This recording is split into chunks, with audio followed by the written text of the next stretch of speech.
நண்பர்களுக்கு வணக்கம். இன்றைக்கி ஜூன் 19ஆம் தேதிங்க.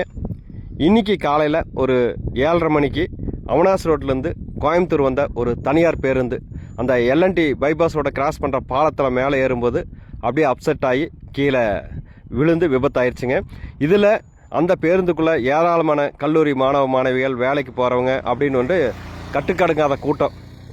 அந்த இதில் வந்து ட்ரெயினிங் திரும்பும்போது அப்படியே பஸ்ஸு ஒரு சைடாக சாஞ்சதுனால அப்படியே உள்ளே இருக்கிறவங்கெல்லாம் அது பஸ்ஸுக்குள்ளே சிக்கிட்டாங்க. நல்வாய்ப்பாக உயிர் சேதம் எதுவும் இல்லைங்க. அங்கே இருக்கிற பொதுமக்கள் எல்லாத்தையும் போய் சைடில் இருக்கிற கண்ணாடியெல்லாம் உடச்சி எல்லாத்தையும் வந்து வெளியே எடுத்து விட்டுட்டாங்க. பக்கத்தில் இருக்கிற ராயல் கேர் ஹாஸ்பிட்டலு, அதே மாதிரி பக்கத்தில் பிஹெச்சி ஹாஸ்பிட்டல், அதுக்கெல்லாம் கொண்டு போயிட்டாங்க. எல்லாத்தையுமே உயிர் சேதம் எதுவும் இல்லை. பஸ்ஸு மட்டும் இப்போ சாஞ்சிருக்குது. அதில் டீசல் டேங்க் உடஞ்சி கீழே ஓடுறதுனால தீ பற்றக்கூடாது அப்படிங்கிறதுக்கு வேண்டி தண்ணி ஊற்றி எல்லாத்தையும் அணைச்சிட்டாங்க. எல்லாருமே வந்து பாதுகாப்பாக இருக்காங்க. அதனால் இந்த தனியார் பேருந்துகள் ஓட்டக்கூடிய ஓட்டுநர்கள் டைமிங் அப்படிங்கிறது கொஞ்சம் இது பண்ணி விடுங்க. ஏன்னா டைமிங் போய் சேர்த்தோன்னு டைமிங் வரணும் அப்படிங்கிறனால தான் இது மாதிரி விபத்துகள் நடக்குது. அதனால் இந்த டைமிங் மட்டும் கொஞ்சம் கண்ட்ரோல் பண்ணிக்கிங்க. இப்போ எல்லாத்தோட வேலையும் கெட்டுச்சா இல்லையா? அவங்கவுங்க 1008 வேலைக்கு போக வேண்டியிருக்கு. வாகனங்களை ஓட்டக்கூடியவங்க கொஞ்சம் கவனத்தோட பாதுகாப்பாக ஓட்டுங்க. நன்றி.